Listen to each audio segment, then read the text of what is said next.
Baik ibu sekalian, mari kita lanjutkan. Tadi sudah kita sampaikan sebelum sholat asar bahwa orang yang mengidap penyakit atau orang yang sakit, ya tentunya sekali lagi sakit yang betul-betul manakala dia berpuasa itu sakitnya bisa bertambah-tambah. Ini boleh tidak berpuasa. Kemudian orang yang ala safarin atau dia dalam safar perjalanan. Namun demikian dua orang ini, orang yang sakit, kemudian orang yang dalam keadaan safar, maka di situ fa'iddatun min ayyamin ukhar. Jadi manakala dia meninggalkan puasa karena sakit, ya, atau dalam kondisi bepergian, maka dia wajib untuk mengganti di hari yang lain. Tentunya mengganti di hari yang lain maksudnya adalah sesudah bulan Ramadan. Misalnya ibu sekalian tadi sakitnya sampai 15 hari, berarti kan tidak puasa 15 hari, maka dia wajib untuk mengganti 15 hari itu di hari selain bulan Ramadan. Kok dia bepergian? Ya, seperti misalnya contoh umroh tadi, misalnya kan umroh di bulan Ramadan memang disunahkan, bahkan mempunyai keistimewaan. Nah, makanya biasanya kalau Ramadan itu banyak sekali jamaah yang tidak umroh. Karena apa? Memang Rasulullah menyunahkan umroh itu di bulan Ramadan itu afdol. Afdol itu ya yang paling utama. Dan biasanya kalau umroh di bulan Ramadan itu memang harganya agak beda dengan bulan-bulan yang lain. Karena apa? Karena memang keutamaannya luar biasa. Maka biasanya tentunya yang berkemampuan ya. Artinya berkemampuan itu umroh itu kan harus ke sana. Ke sana itu dalam arti ya harus ke Mekah kan gitu. Ya, jadi tidak bisa ibadah kok daring ya. Kalau anak-anak sekolah itu kan daring ya. Daring itu maksudnya gurunya di sekolahan, ya kalau kemudian anaknya ning omah seperti kemarin tuh waktu corona itu. Nah, itu seperti itu ya. Terus Google Meet, Google Zoom ya, Zoom. Jadi ya sama-sama nonton gurune nanging nonton ning HP, ya, nonton ning HP. Utawa nerangno ning HP. Tetapi kalau ibadah nggak bisa kita kemudian daring. Daring itu makanya Mekah kono awake dhewe ning kene terus nggak bisa. Ibadah ya harus langsung, ya, harus langsung. Ini maka ibu-ibu sekalian, mari di dalam kesempatan ini, dan memang puasa ibu-ibu sekalian. Puasa itu as-sawmu li wa ana ajzi bihi. Puasa itu adalah untukku kata Allah. Wa ana ajzi bihi, dan saya yang memberikan balasan kepada orang yang berpuasa. Kalau ibu-ibu sholat seperti tadi itu kan kelihatan ya Bu ya. Sholat itu yang menunggu. Ibu-ibu sedekah, zakat, yo ngetok ke duit, yo ngetok ke harta yang kita miliki. Kalau ibu-ibu tidak haji umroh, ya, secara fisik itu kan jenengan tidak kesana. Itu kan ibadah-ibadah seperti itu. Tapi kalau puasa coba, ibu sekalian puasa atau enggak? Coba ada yang tahu? Enggak ada. Ya seperti sekarang ini, ya, ketoke yo mung wah muncul berarti ora poso kan gitu kan. Ya seperti Mbak Aminah lagi nyedot tuh berarti ora poso kan ngono sih. Tetapi puasa atau enggak orang harus ngerti. Ketoke sih lemes itu. Ya, apalagi mungkin anak-anak murid itu kan itu lemes itu. Padahal ya jane ora poso gitu. Artinya apa? Bahwa puasa itu memang as-sawmu li wa ana ajzi bihi. Puasa itu untukku kata Allah, dan hanya aku yang membalas puasa itu. Ibu-ibu sekalian yang dirahmati oleh Allah Subhanahu wa taala, tentunya sudah sering disampaikan bahwa di bulan Ramadan ini banyak sekali amalan-amalan yang kita lakukan. Yang harus kita lakukan, dan memang Allah dan Rasulnya itu memberikan penekanan. Atas penekanan itu. Jadi nek tinggone wulan-wulan sak jobone Ramadan itu ya sunnah. Tetapi kalau di bulan Ramadan itu sunnahnya ini rada ditekankan. Ada penekanan-penekanan khusus. Pun misalnya ditinggalkan itu kayaknya eman-eman. Nah, itu seperti itu. Maka di dalam bulan puasa atau bulan Ramadan memang ada amal-amal yang kita lakukan. Di antaranya yang pertama adalah mengerjakan qiyamul lail di bulan Ramadan. Qiyamul lail di bulan Ramadan. Jadi sholat malam itu sebetulnya kan sunnah itu. Sunnah ya. Sholat lail itu kan sunnah. Sunnah apa wajib? Nah ibu-ibu tadi melaksanakan sholat asar itu wajib apa sunnah? Wajib. Tetapi sholatul lail atau sholat malam itu hukumnya sunnah. Ya hukumnya sunnah. Namun oleh Rasulullah Shallallahu Alaihi Wasallam itu ada penekanan yang khusus.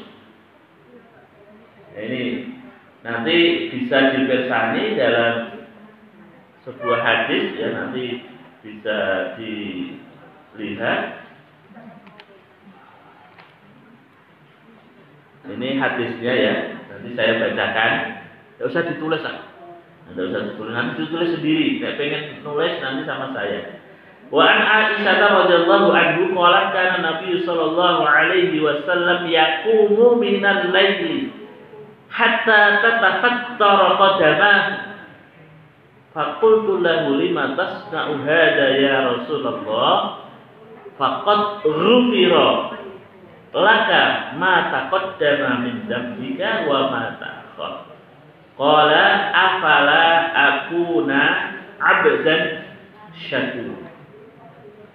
Dari Aisyah radhiyallahu anha bahwasanya Rasulullah sallallahu alaihi wasallam itu biasa bangun yaqumu minal lail.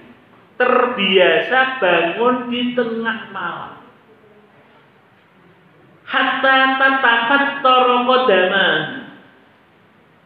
Hatta sampai tatafattar qadamah. Jadi kakinya itu melempung. Ya, melempung itu ya. Kakinya itu bengkak-bengkak. Kemudian Aisyah bertanya, "Fakultu." Maka saya dalamnya adalah Aisyah berkata kepada Rasulullah, "Lima tasna'u hadza ya Rasulullah?" Kenapa panjenengan itu sampai sedemikian ya Rasulullah? Faqad ghufira laka ma taqaddama min dzambika wa ma ta'akhkhara. Padahal panjenengan iku kan wis di ngapura dosane karo Gusti Allah, baik dosa yang sudah lalu maupun dosa yang akan datang. Jadi di saat Rasulullah itu terbiasa bangun di tengah malam, Aisyah itu istri beliau yang paling muda. Beliau itu kan mempunyai istri lebih dari satu, dan di antaranya adalah Aisyah radhiyallahu anha. Jadi Aisyah radhiyallahu anha satu malam melihat Rasulullah, dan memang beliau terbiasa untuk bangun di tengah malam. Kemudian setelah itu ditanya, "Ya Rasulullah, kenapa kok jenengan itu melaksanakan sholat di tengah malam itu sampai kaki panjenengan itu bengkak-bengkak?" Kira-kira ibu-ibu sedaya nanti bu sholat nanti tatafattara qadamah. Nanti apa dereng? tak ploke urip niku lho, awet dengan salat pisanan nganti salat sakniki iku tahu enggak seperti itu? Seperti Rasulullah. Enggak pernah. Enggak pernah. Iya, enggak pernah. Namun demikian Rasulullah ya nyuwun sewu, Rasulullah itu sampai sedemikian itu. Maka ditanya oleh Aisyah tadi, ya Rasulullah jenengan itu ngopo sih kok dadak salat kaya ngono sampai katine jenengan iku lara. Padahal jenengan itu sudah diampuni dosanya. Ngene iki lho, wis diampuni dosanya baik dosa-dosa yang lampau maupun dosa-dosa yang akan datang. Apa jawabnya Rasulullah Ibu sekalian? Afala akuna abdan syakura wahai Aisyah. Apa aku ora oleh dadi wong sing syukur, wong sing senantiasa bersyukur kepada Allah Subhanahu wa taala. Lho iki lho. Tiyang utawi Nabi Muhammad sing wis dijamin. Jamin lho Bu nggih. Jamin masuk surga. Wis di ngapura dosane kalih Gusti Allah. Iku ijeh lakoni terbiasa membiasakan sholat malam sampai kaki beliau diceritakan dalam hadis ini kakinya benar. Ibu-ibu, jenengan wonten sampun wonten jaminan lebet swarga? Bu Zainah, Bu Nafisa sudah dapat jaminan masuk surga? Dereng ngertos. Durung ngerti. Lho, wedine ngono awake dhewe iki kadang ibadah iki rasa-rasa. Rasulullah sing pun dipun jamin kali Allah mlebet swarga dan diampuni dosa-dosanya sedemikian itu juga masih. Nah, ini berarti kan dari ini pengikuti Rasulullah. Kita ini kan orang Muhammadiyah katanya Muhammadiyah, pengikut Nabi Muhammad. Nah, kira-kira sikile do lempong-lempong kok. Nek orang berarti kan di mengikuti Nabi Muhammad yo salate yo rasa-rasa. Dari riwayat yang lain, ibu-ibu sekalian dulu, Pak, gini kok Rasulullah itu sholatnya sampai bengkak-bengkak. Nah, nanti panjenengan saged mirsani wonten ing hadis sanes.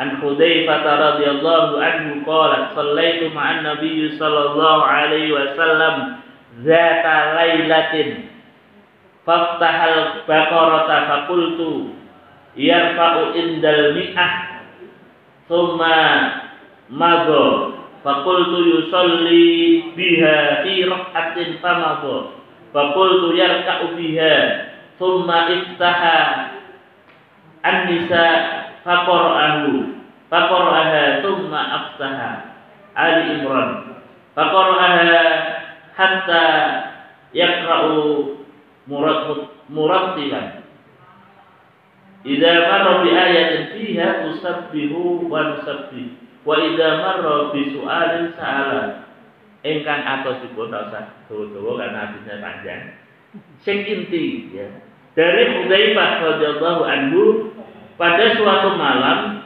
saya itu maksudnya di sini adalah sahabat yang bernama Hudzaifah ibnul Yaman. Jadi sahabat Hudzaifah ibnul Yaman pada suatu malam saya ini sholat bersama Nabi Muhammad Sallallahu Alaihi Wasallam. Maka setelah selesai membaca surat Fatihah, mulailah beliau membaca surat Al-Baqarah. Jadi kok iso nanti bengkak-bengkak ini gini om. Nah ini di sini disebutkan bahwa Rasulullah Nabi Muhammad itu ketika beliau melaksanakan sholat di satu malam dan saya berjamaah bersamanya. Ini yang bicara adalah sahabatnya yaitu Hudzaifah ibn Yaman. Beliau membaca surat Al-Baqarah. Saya menyangka ya beliau akan berhenti di ayat yang ke-100. Jadi Hudzaifah bin Yaman itu wah ini kok mesti wis satu mesti rukuk kok. Sekarang parah betul. Apa yang terjadi, ibu sekalian? Beliau membaca sampai selesai. Al-Baqarah itu kalau tidak salah ayatnya itu jumlahnya ada 286. 286 ayat. Nek diwaca kira-kira rada lambat ya kurang lebih ya 1,5 jam. 1,5 jam. Apa yang terjadi, ibu sekalian? Wah, ini ngarep-arep nah. Udah ibaratnya, wah itu mesti Baqarah rampung, mesti rukuk. Namun apa yang terjadi, ibu sekalian? Beliau kemudian melanjutkan. Beliau setelah menyelesaikan surat Al-Baqarah tiba-tiba kembali mulai membaca surat An-Nisa. An-Nisa itu kalau tidak salah ayatnya ada 200. Nek diwaca lambat-lambat laman-laman ya kurang lebih 1 jam. Iki lho. Salat. Ini 1 rakaat Bu ya. Ojo dikira telu rakaat atau salat 1 rakaat. Ketika Hudzaifah bin Yaman seorang sahabat tadi salat bersama Rasulullah, beliau membaca surat Baqarah rampung. Terus diteruskan surat Nisa. Rampung juga. Hudzaifah bin Yaman menyangka wah ini kok mesti rukuk nanging apa yang terjadi ibu sekalian dilanjutkan dengan membaca surat Ali Imran. Yo ayatnya kurang lebih 200. Jadi loh. Inilah nyuwun sewu ya kualitas ibadah Nabi Muhammad. Kualitas ibadah beliau ketika melaksanakan sholat. Sak rakaat lho ya. Ada kira-kira 11 rakaat terus pirang jam. Iso sampai subuh. Iya kan? Ngoten. Nah, nek dibandingke karo awake dhewe nyuwun sewu, awake dhewe iki nek salat tarawih iku kan wis pesen karo imame, mam. Aja dawa-dawa ya. Iki akeh wong tuwa. Ngoten iki lho ya. Artinya apa lho? Kualitas kita ini lho. Dengan beliau Rasulullah Muhammad sallallahu alaihi wasallam yang kita jadikan idola, yang katanya kita pengikut Rasulullah, pengikut Nabi Muhammad. Iya adoh iku lho ra pekan. Ngono wae awake dhewe saya kepengin wah iso mlebu surga ora ya. Jadi kepengin mlebu surga ya. Siapa yang tidak pengen masuk surga? Kita semua umat manusia ini pasti pengen masuk. Kan begitu. Tapi sejauh mana kita melaksanakan ibadah sebagaimana? Ya nek ora iso kaya Rasulullah ya paling tidak ya nyedaki lah. Mendekati Rasulullah. Jadi atau misalnya ibu-ibu nanti pas sholat tarawih ojo ngeki apa mau? Ngeki tondo karo imam. Mama ojo suwe-suwe. Soalnya jangan ngasih tanda itu. Inilah kualitas Rasulullah. Ini lagi sholatnya loh ya. Belum yang lain-lain. Masya Allah. Ya. Ini bukti bahwasanya Rasulullah SAW ketika sholat itu sampai kakinya bengkak-bengkak. Ya ini. Lah kenapa awake dhewe kok ora iso kaya ngono ya? Mungkin karena kualitas keimanan kita ini belum sehebat Rasulullah. Begitu ya. Ini bukti ya. Maaf ini hadis. Jadi amalan yang dilakukan adalah yang pertama qiyamul lail. Qiyamul lail. Ya, qiyamul lail. Kemudian ya terkait dengan qiyamul lail ini biasa yang kita lakukan ibu-ibu sekalian. Kalau di kita di Muhammadiyah itu kan melaksanakan qiyamul lail itu dengan 11 gitu ya. 11 rakaat. Monggo dilaksanakan 11 rakaat. Tentunya jangan sampai kita terlalu cepat untuk melaksanakan. Jadi sholat tarawih itu jadi apa? Tarawih itu artinya apa? Tarawih itu artinya akeh istirahat. Jadi orang kesusu-susu ya itu. Jadi tarawih itu artinya rehat itu maknanya orang-orang kesusu. Tetapi ternyata ya menurut saya kadang-kadang ada juga yang sholat tarawih itu apa ya? Ada itu ya 7 menit, 7 menit apa? Kalau 5 rakaat tidak kurang dari 10 menit. Nah, ini kan itu sholatnya kaya gitu. Padahal Rasulullah dengan diko ibu sekalian aswa'un nas, ya, aswa'un nas tidak sariko fi sholati. Saele-ele itu adalah orang yang mencuri dalam sholatnya.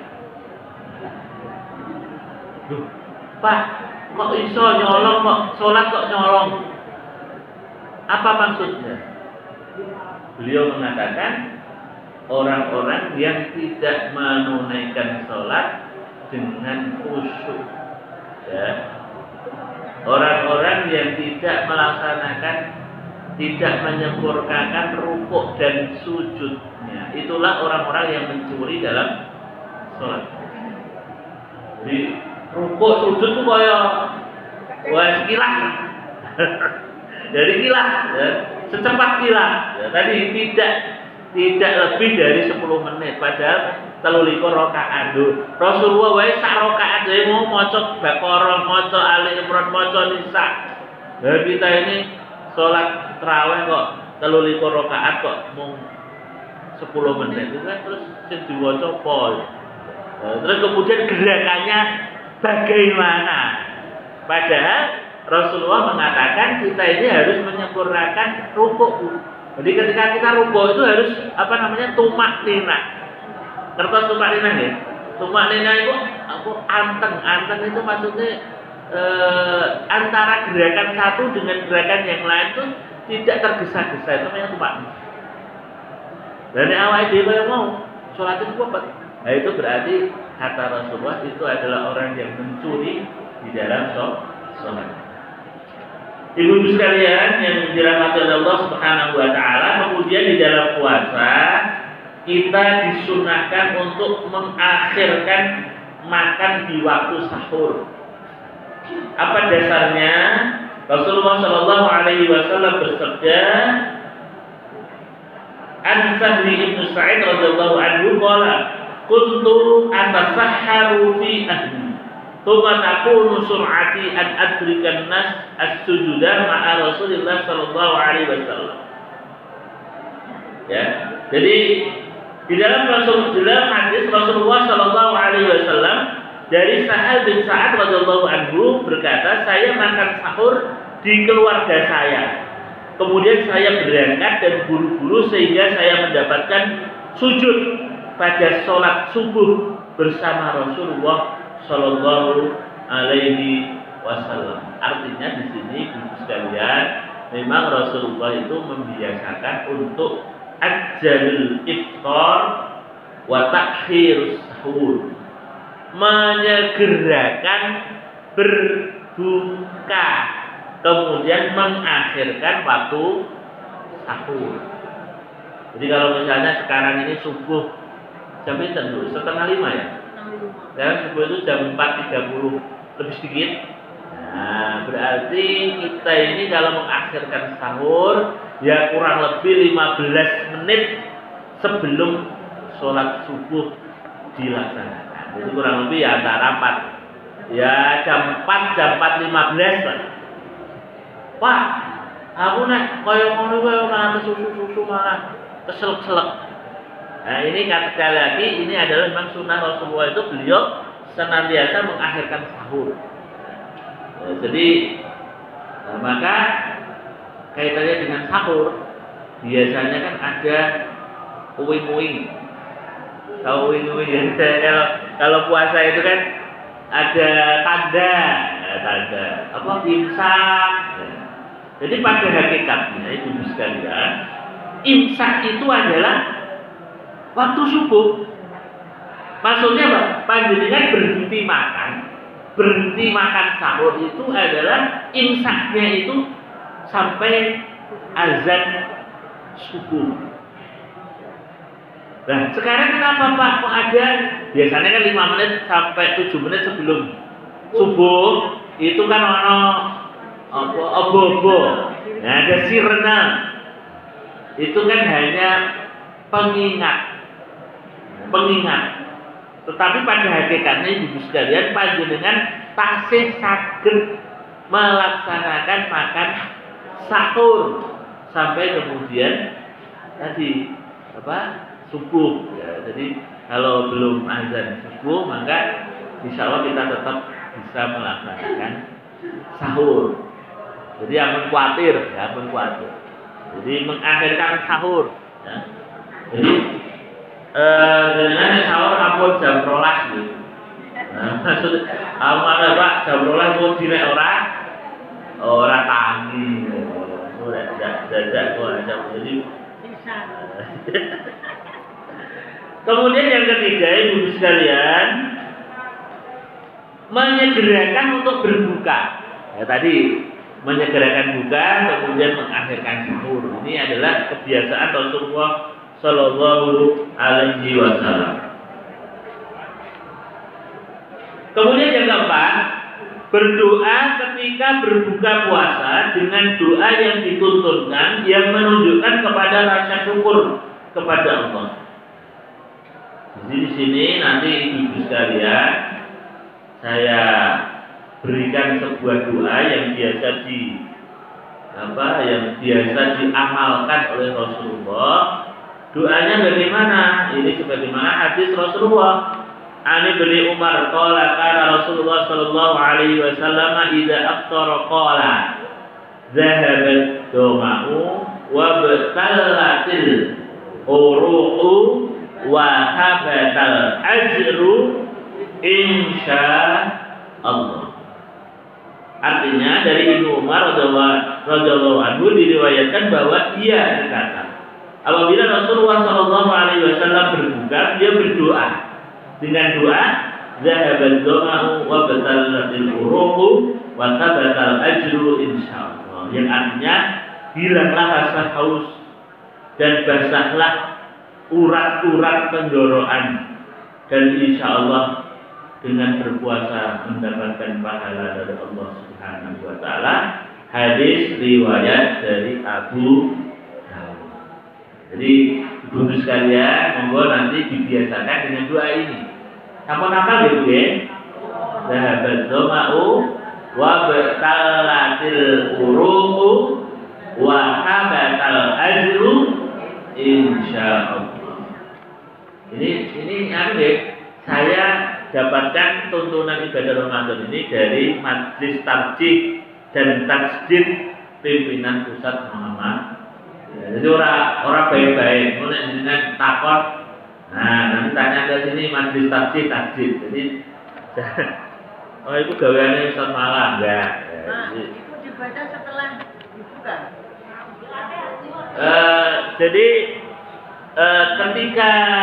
Ketika kita kalau caranya itu memang kita minum dulu.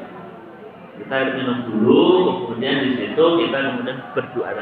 Zahabat doma'u wa batalatil uruqu wa tabatal ajru insyaallah. Jadi bismillahirrahmanirrahim, kemudian kita minum, kemudian kita ini kan biasanya disunahkan oleh Rasulullah itu kalau berbuka itu dengan, karena dulu adanya kurma, nah itu dengan berapa butir kurma, kemudian dengan seteguk air kan gitu. Makanya kan artinya kan itu, hilanglah rasa haus dan basahlah urat-urat tenggorokan, dan mudah-mudahan Allah menerima puasa insya Allah. Nah itu seperti itu, caranya seperti itu. Jadi ini doa yang dibiasakan atau yang diajarkan oleh Rasulullah Muhammad SAW. Kemudian yang kelima, memperbanyak sedekah dan memperbanyak membaca Al-Quran. Jadi ibu sekalian, monggo di bulan Ramadan, ibu sekalian perbanyaklah sedekah. Sedekah itu orang kudu nganggo fulus, orang itu nganggo duit. Jenengan itu nyewu tabassumuka fi wajhi akhika sedekah. Jenengan pesem itu lho, karo dulure ketemu kancane iku sedekah. Lho kan enak toh. Jenengan ketemu kancane iku terus mesem, tapi ya aja mesam-mesem terus. Kok ndak darani wong ora patek. Maksudnya jenengan ketemu kancane lho, ketemu ibu-ibu, ketemu Bu Asia, ketemu desane itu jenengan mesem ae. Itu termasuk sedekah. Lho nggih. Lho Rasulullah niku nate dipun napa niku dipun tekani karo sahabat. Jadi sahabat itu kan ada sahabat yang kaya, ada sahabat yang tidak kaya. Jadi beliau itu didatangi oleh para sahabat yang kebetulan orang patek sugih. Ya Rasulullah, saya ini kan orang yang tidak patek sugih. Mereka sholat, maksudnya mereka itu orang-orang kaya itu sholat. Sahabat-sahabat yang kaya itu sholat. Sebagaimana kami juga sholat.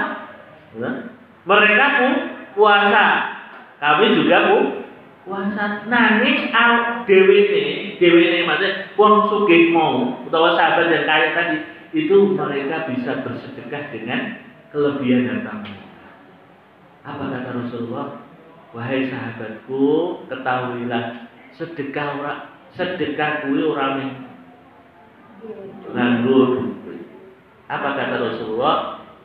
Kullu tasbihatin shadaqah wa kullu tahmidatin shadaqah wa kullu tahlilatin shadaqah. Setiap kalimat tasbih yang kamu ucapkan itu termasuk sedekah. Setiap kalimat tahmid yang kamu ucapkan termasuk sedekah. Dan setiap kalimat tahlil la ilaha illallah juga termasuk sedekah. Lu kan enak ya? Artinya apa? Ketika orang yang tidak kaya tadi sampai kepada Rasulullah, orang terus kudu sedekah. Sedekah kudu nganggo duit. Beliau menjawab, sampai rasa kudu sedekah karo duit. Tapi jenengan kamu melaksanakan jenengan mengucapkan tasbih subhanallah, subhanallah, subhanallah. Itu sedekah. Ya, kemudian tahmid alhamdulillah, alhamdulillah, alhamdulillah, sedekah. Ya. Allahu akbar, Allahu akbar, Allahu akbar. Enak kan? Artinya apa? Kita jangan sampai kemudian melakukan sedekah marah duit kok.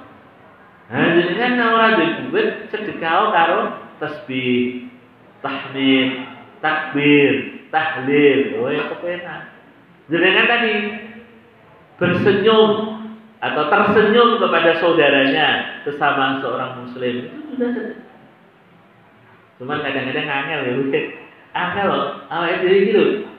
Guyu mesem karo dulure kok lah kadang-kadang mantul. Pokoknya apa itu diutang gitu. Terus diutang karo kuwi ya apa?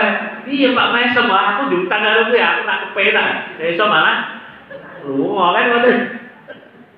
Misalnya saya punya utang kali Bu Nafisa ya.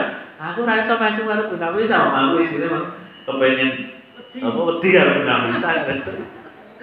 Nek perlu yang mingkir gitu. Jadi ini kan apa namanya kelebihan daripada sedekah. Dan kemudian disunahkan untuk senantiasa memperbanyak membaca Al-Quran ibu sekalian. Ya, membaca Al-Quran.